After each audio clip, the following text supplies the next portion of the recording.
ಇವತ್ತು 5 ಪಂಚರಾಜ್ಯ ಚುನಾವಣೆ ನಡೆದವು. ಒಂದು ಬಾಗಲಕೋಟೆಯಲ್ಲಿ ಎಲ್ಲಿ ಬೀಗ ಕಳೆಯೋದು, ಇಲ್ಲಾಕೆ ಬೀಗ ಕಳೀತು?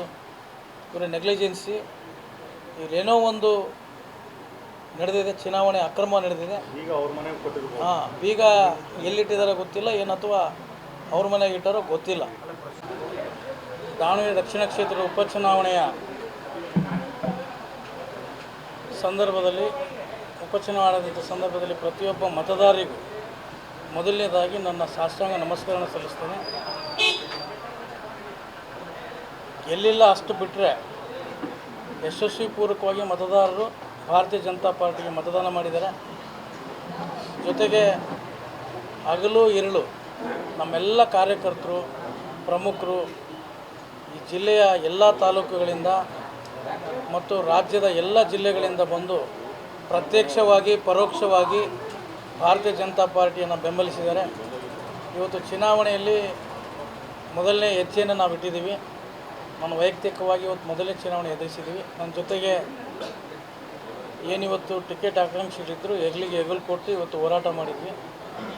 ನಾವು ಇವತ್ತು ಅಂತ ಆಗರ್ಭ ಶ್ರೀಮಂತರ ವಿರುದ್ಧ ಹಣ ಸೀರೆ ಹಂಚಿ ಚುನಾವಣೆ ಮಾಡಿದ್ದು ತಮಗೂ ಗೊತ್ತಿದೆ, ಜನತೆಗೆ ಗೊತ್ತಿದೆ. ಆದರೆ ಇವತ್ತು ಭಾಳ ಅಂತರದಲ್ಲಿ ಗೆಲ್ತೀವಿ ಹೇಳ್ತಕ್ಕಂಥವ್ರು ಭಾರತೀಯ ಜನತಾ ಪಾರ್ಟಿಗೆ ಮತದಾರರು ಇವತ್ತು ನಮಗೆ ನಿಜವಾದ ಜನಬಲ ನಮಗಿದೆ, ಹಣಬಲ ಅಷ್ಟೇ ಅವ್ರ ಹತ್ರ ಇದೆ. ಇವತ್ತು ಜನಬಲ ಗೆದ್ದಿದೆ ಹೊರತು ಹಣಬಲ ಗೆದ್ದಿಲ್ಲ. ರಾಜ್ಯಾಧ್ಯಕ್ಷರು ಒಂದು ಭರವಸೆ ಕೊಟ್ಟಿದ್ದಾರೆ, ರಾಜಕೀಯದಲ್ಲಿ ಉಜ್ವಲ ಭವಿಷ್ಯ ಇಬ್ಬರಿಗೂ ಅಂತ ಹೇಳಿ. ರಾಜ್ಯಾಧ್ಯಕ್ಷರು ಹೇಳಿದ್ದಾರೆ, ಯಾಕಂತ ಹೇಳಿದರೆ ಇಬ್ಬರು ಚುನಾವಣೆಗೆ ನಿಂತಿದ್ದೀವಿ. ಯಶವಂತಣ್ಣನ ಹೆಸರು ಹೇಳಿದರು, ಶಿವಕುಮಾರ್ ಅವ್ರ ಹೆಸರು ಹೇಳಿದರು, ರಾಜಶೇಖರ್ ಅವ್ರ ಹೆಸರು ಹೇಳಿದ್ರು, ಎಲ್ಲರ ಹೆಸರು ಹೇಳಿದರು. ಭಾರತೀಯ ಜನತಾ ಪಾರ್ಟಿ ಒಂದು ಒಟ್ಟು ಕುಟುಂಬದ ಪಾರ್ಟಿ. ಈಗ ನಿನ್ನೆ ಮತ ಎಣಿಕೆ ವೇಳೆ ಕೊನೆಯ 4 ರೌಂಡ್ ಗ್ರಾಮೀಣ ಭಾಗ ಬರುತ್ತೆ, ಅಲ್ಲಿ ಏಜೆಂಟ್ರೆ ಸಾಕಷ್ಟು ಭರವಸೆ ಇಟ್ಟಿದ್ದಾರೆ, ಹೆಚ್ಚಿಗೆ ಬರುತ್ತೆ, ಹೆಚ್ಚಿಗೆ ಇದಾಗುತ್ತೆ ಅಂತೇಳಿ. ಅಲ್ಲೇನು ಒಳಏಟಿನ ಭೀತಿ ಏನಾದರೂ ಆಯಿತಾ? ಏನು ಅಲ್ಲಿ ನಾಯಕರು ಯಾವುದೋ ಒಳಏಟಿನ ಭೀತಿ ಏನಿಲ್ಲ. ನಾವು 2,000 ರಿಂದ 3,000 ಲೀಡ್ ಇಟ್ಕೊಂಡಿದ್ವಿ. ನೆಕ್ ಟು ನೆಕ್ ಲೀಡ್ ಆಗಿದೆ, ಅದರಲ್ಲಿ ಏನು ಇದಿಲ್ಲ. ನಾವೇ 1,350 650 ನಾವು ಲೀಡ್ ಆಗಿದ್ದೀವಿ ಇಲ್ಲಿ ಗ್ರಾಮೀಣ ಭಾಗದಲ್ಲಿ. ನಾವು ಏನು ನಿರೀಕ್ಷೆ ಇಟ್ಟಿದ್ವಿ ಅದಕ್ಕಿಂತ 400-500 ಮತಗಳು ಕಮ್ಮಿ ಬಿಟ್ಟರೆ ನಾವು ಆಸುಪಾಸು ಇದ್ದೀವಿ. ಇಲ್ಲಿ ಎಲ್ಲದರಲ್ಲಿ ಹಿಡಿತು, ತಮಗೆ ಗೊತ್ತಿದೆ. ಅಲ್ಪಸಂಖ್ಯಾತರು ಹೆಚ್ಚಿರುವಂಥ ಕಾರಣ ಈ ಸರಿನೂ ನಾವು ಸೋಲಲಿಕ್ಕೆ ಕಾರಣ. SDPI ಏನು ಮೋಸ ಮಾಡಿಲ್ಲ, ಯಾರೇನು ಮೋಸ ಮಾಡಿಲ್ಲ. ಪ್ರತಿ ಸರಿ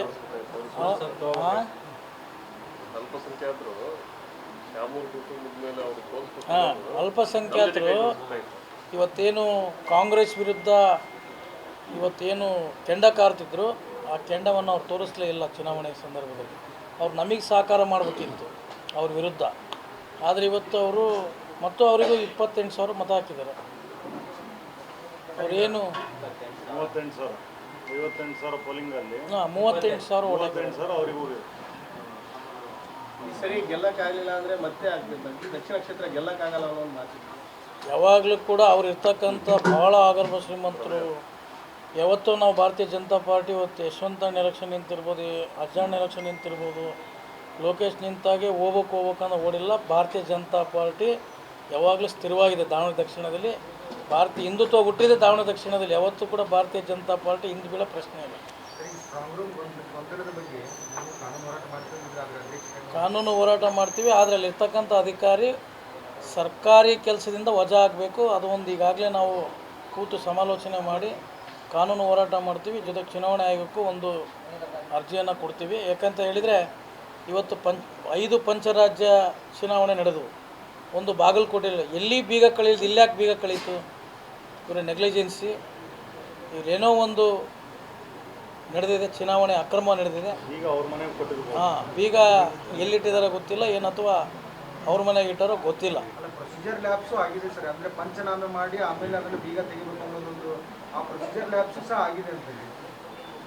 ಏನು ಮಾಡಿದರೂ ಅಕ್ರಮ ಆಗೈತೆ ಚುನಾವಣೆ. ನಾನು ಸೋತಿರೋದು ಭಾಳ ಕಡಿಮೆ ಅಂತರದಲ್ಲಿ ಅಷ್ಟೇ. ಅಲ್ಲ ಸರ್, ನಿಮಗೆ ಈಗ ಗ್ರಾಮಾಂತರ ಪ್ರದೇಶದ ಸಾಂಪ್ರದಾಯಿಕ ಓಟ್ ಬ್ಯಾಂಕ್ ಅವರು ಕೂಡ ಕೈ ಕೊಡೋದು ಲೀಡೇ ಬರ್ತಿದ್ದಿಲ್ಲಲ್ಲ. ನಾವು ಸಾಂಪ್ರದಾಯಿಕ ಮತ ಹಾಕಿ ಜಾಸ್ತಿ ಲೀಡೇ ಬರ್ತಿದ್ದಿಲ್ಲ. 15,000 ಚಿಲ್ಲರೆ ಓಟ್ ತಗೊಂಡಿದ್ದೀವಿ. 17,000 ಸಾರಿ ಈಗ ಗ್ರಾಮಾಂತರದಾಗ ನಾವು ನಿರೀಕ್ಷೆ ಇಟ್ಕೊಂಡಿದ್ವಿ ಹೆಚ್ಚಿಗೆ ಬರ್ತಾವೆ 4-5 ಸಾವಿರ ನಿರೀಕ್ಷೆ ಇಟ್ಕೊಂಡಿದ್ವಿ. ಕಳೆದ ಬಾರಿಗಿಂತ ನಮಗೆ 2-3 ಸಾವಿರ ಒಟ್ಟು ಹೆಚ್ಚಿಗೆ